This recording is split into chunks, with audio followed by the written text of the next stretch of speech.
এই টপিকটা তো গতকালকেই পড়েছিলাম, কিন্তু মনে রাখতে পারছি না কেন।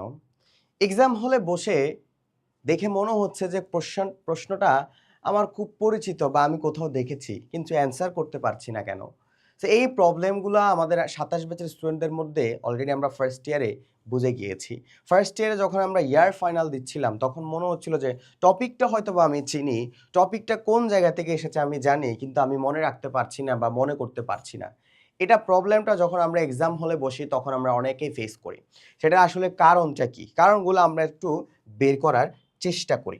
দেখো, আমাদের সত্য কথা বলতে আমাদের আসলে স্টাডিতে প্রবলেম না, বা আমরা পড়াশোনা করতেছি এমন না, বা আমার ব্রেইনে সমস্যা এমন না, বা আমার ব্রেইন ধরতেছে না এমন না। আমাদের সমস্যা হচ্ছে আমাদের মেথডসে। আমরা কোন মেথডসে আগাচ্ছি সেই প্রবলেমটাই ভুল। হ্যাঁ? সো আমরা অনেকেই মনে করি যে না, আমার ব্রেইন খারাপ, বা আমার জেনেটিক্যালি আমার ব্রেইন খারাপ, বা আমার পড়াশোনা মনে থাকে না। সেটা সম্পূর্ণ ভুল ধারণা। আমরা আসলে আমাদের ব্রেইনকে ওভাবে ট্রেন করতে পারছি না। ব্রেইন আসলে ট্রেইনে অভ্যস্ত। ব্রেইন আসলে মেথডসে অভ্যস্ত। ব্রেইন আসলে তুমি যেভাবে শেখাবা সে সেভাবেই শিখবে। সত্য কথা। আমি যদি ২১ দিন টানা যদি সারাদিন ঘরে বসে ছুঁয়ে কাটাই, তাহলে আমার ব্রেইনটা ওভাবে লেথার্জিক হয়ে যাবে। কারণ একটা মানুষের ব্রেইন ২১ দিন পর কি হয়? তার অভ্যাসটা চেঞ্জ করে ফেলতে পারে। মানে ২১ দিনের মধ্যে তুমি একটা মানুষকে চেঞ্জ করে ফেলতে পারবা সম্পূর্ণভাবে। সো আসলে কি প্রবলেমগুলো আসলে আমাদের মধ্যে ফেস হচ্ছে? যেমন আমরা সবাই রিডিং পড়ি, তাই না? রিডিং পড়ছি ঠিকভাবে, শুধু রিডিংই পড়ে যাই, কিন্তু ওটাকে আমরা রিকল করি না। রিকল মানে হচ্ছে, ধরো আমি একটা চ্যাপ্টার পড়লাম, ওই চ্যাপ্টার থেকে কিছু সম্পূর্ণভাবে আমি যখন চ্যাপ্টারটা পড়েছি সেই চ্যাপ্টার থেকে কিছু আমি নোট নিয়েছি। এই নোট যখন আমি নিব, হ্যাঁ, তখন আমার পড়াটা হচ্ছে কি আমার ব্রেইনে খুব শর্টলি মনে থাকবে, এবং সবসময় আমি মনে রাখার চেষ্টা করব, এবং মনে থাকবেও। হ্যাঁ, নোট নেওয়ার ফলে হবে কি, আমি পড়াটা সম্পর্কে যখন কোনো রিভিশন দিতে যাব তখন কিন্তু আমি ওই নোটগুলো দেখলে আমার হয়ে যাবে, হ্যাঁ, বা আমি মনে রাখতে পারবো। সো এই যে শুধু রিডিং পড়ার মন মানসিকতা থেকে একটু বেরিয়ে আসো। আগে দেখবা যে আমি রিডিং পড়ার পরে ওই পড়াটা কতটুকু মনে মনে রিকল করতে পারতেছি, যেটাকে আমরা অ্যাক্টিভ রিকল বলি। ধরো তুমি পড়াশোনাটা করেছো, এরপরে বই বন্ধ করো, বই বন্ধ করে নিজেকে জিজ্ঞেস করো যে আমি কতটুকু এই টপিকটা সম্পর্কে জানি। ধরো ব্যবসায়ের মৌলিক ধারণা চ্যাপ্টারটা পড়েছো ম্যানেজমেন্ট ফার্স্ট পেপারের, তো ওইখান থেকে শিল্প কত প্রকার, শিল্প শিল্প কত ধরনের আছে, হ্যাঁ, তারপর হচ্ছে গিয়ে তোমার প্রাকৃতিক শিল্প কি, কৃষি শিল্প কি, কেন হচ্ছে তোমার উদ্ভিদ জাতীয় বিষয়গুলোকে কৃষি শিল্প বলা হয়, কেন প্রাণী জাতীয় বিষয়গুলোকে তোমার প্রজনন শিল্পের মধ্যে আন্ডারে নিয়ে যাওয়া হয়, কেন তোমার হচ্ছে কি নিষ্কাশন শিল্পের মধ্যে হচ্ছে তোমার উত্তোলন থাকলে তারপর হচ্ছে কি তোমার যেগুলো তুলে ফেলা বা উত্তোলন করা, এই ধরনের কিওয়ার্ডসগুলো থাকলে কেন আমরা নিষ্কাশন শিল্পের মধ্যে দিই। তো এই সকল বিষয়গুলো নিজের মধ্যে মনে রাখার চেষ্টা করো। কেন অর্থের সমমূল্য চ্যাপ্টারে হচ্ছে এতগুলা সূত্র ফর্মুলা দেখে আমরা কিভাবে বুঝবো যে এই সূত্রটা হচ্ছে। সো এই যে রিকল করা, এটা তোমার জন্য খুব বেশি ইম্প্যাক্টফুল। বুঝতে পেরেছো? সো রিকল করার চেষ্টা করবা। এরপর হচ্ছে আমরা রিভিশন অনেক দেরিতে দিয়ে দিচ্ছি। রিভিশন অনেক দেরিতে দিয়ে দিচ্ছি বলতে হচ্ছে গিয়ে, ধরো তুমি কোনো একটা টপিক পড়েছো, সেটা এক সপ্তাহের মধ্যে রিভিশন দেওয়ার চেষ্টা করবা। তুমি যদি ওই টপিকটা ধরো পড়েছো, পড়ার পরে যদি ১ মাস পরে যদি ওই টপিক টাচ করো, তাহলে তুমি জীবনও মনে রাখতে পারবা না। দেখো, আমি আমার স্টুডেন্ট লাইফে একটা বিষয় মেনটেন করতাম, সেটা হচ্ছে অনেক বেশি আমি রিভিশন দিতাম। আমার মধ্যে নতুন কিছু শেখার অ্যাডিকশন খুব বেশি থাকতো না।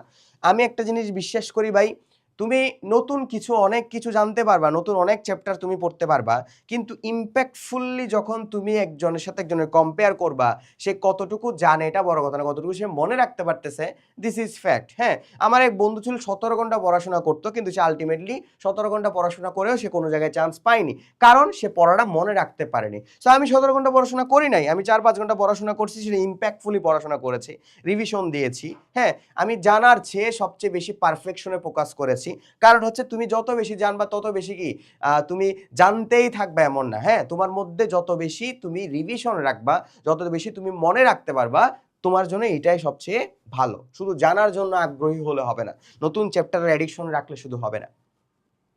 অ্যাকাউন্টিং এবং ফিন্যান্সে শুধু সলিউশন দেখতেছো, তো এটা হচ্ছে সবচেয়ে বড় প্রবলেম। সেটা হচ্ছে কি, যখন আমরা আমাদের সবার বাসায় তো গাইড আছে, বিভিন্ন লেকচার বা বিভিন্ন জায়গার গাইড সলিউশন আছে, তো তখন আমরা যখন ম্যাথের একটা চ্যাপ্টার যখন পড়ি নোট নিয়ে এবং ওটার ফর্মুলা জানি বা টাইপগুলো দেখি অ্যাকাউন্টিংয়ে, তো এরপর হচ্ছে যখন আমরা গাইড খুলি তখন দেখি যে ও এভাবে এভাবে, আচ্ছা এভাবে আর্থিক বিবরণ হবে, এভাবে হচ্ছে আমার টাকাটা মিলে নিবে, এভাবে যোগ হবে, এই সময়টা এভাবে কাজ হবে।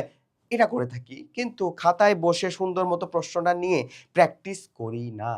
এবং যখন পরীক্ষায় আসে, হ্যাঁ তুমি মনে করবে যে না আমি তো অনেক সলিউশন দেখে ফেলেছি, কিন্তু আলটিমেটলি তুমি ম্যাথটা করতে পারবা না। তোমার মনে হবে যে আমি পারি, কিন্তু তখন তুমি যখন ইমপ্লিমেন্টেশন পার্টে যাবা তুমি পারবা না, কারণ তুমি তো হাতে কলমে প্র্যাকটিস করো না, তোমার ব্রেন তো এটা সম্পর্কে অভ্যস্ত না।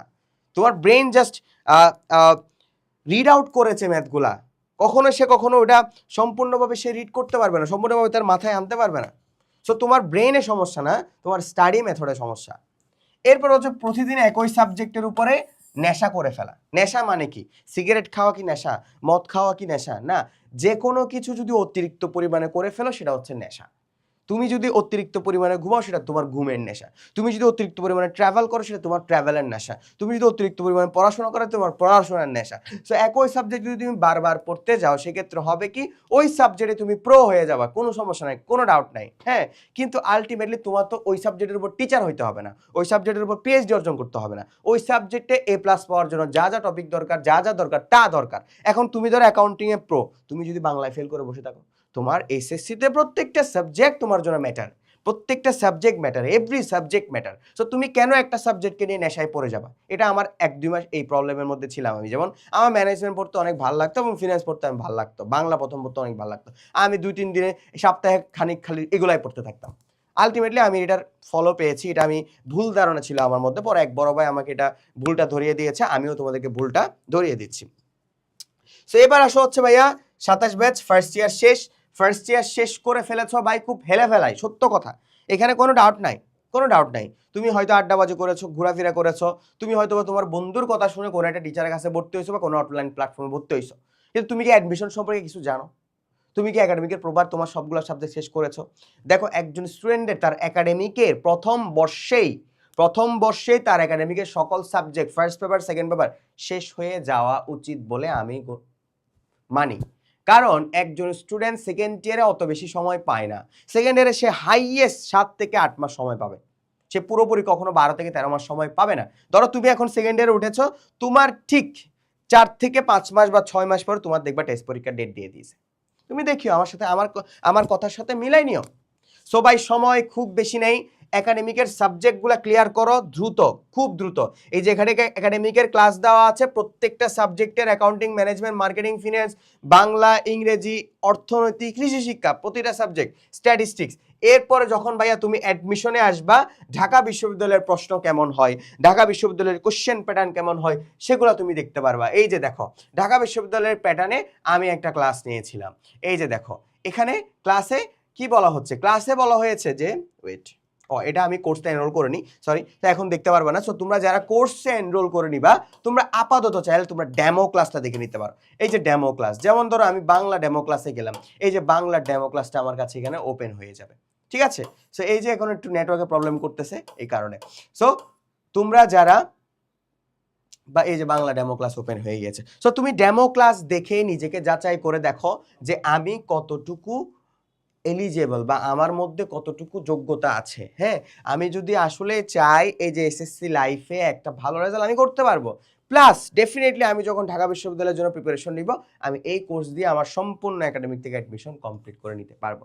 সো হোয়াই নট, কেন করবা না? সে কোর্সে ভর্তি হওয়ার জন্য এখনই ভিজিট করো হলকেস্টিনের ওয়েবসাইট।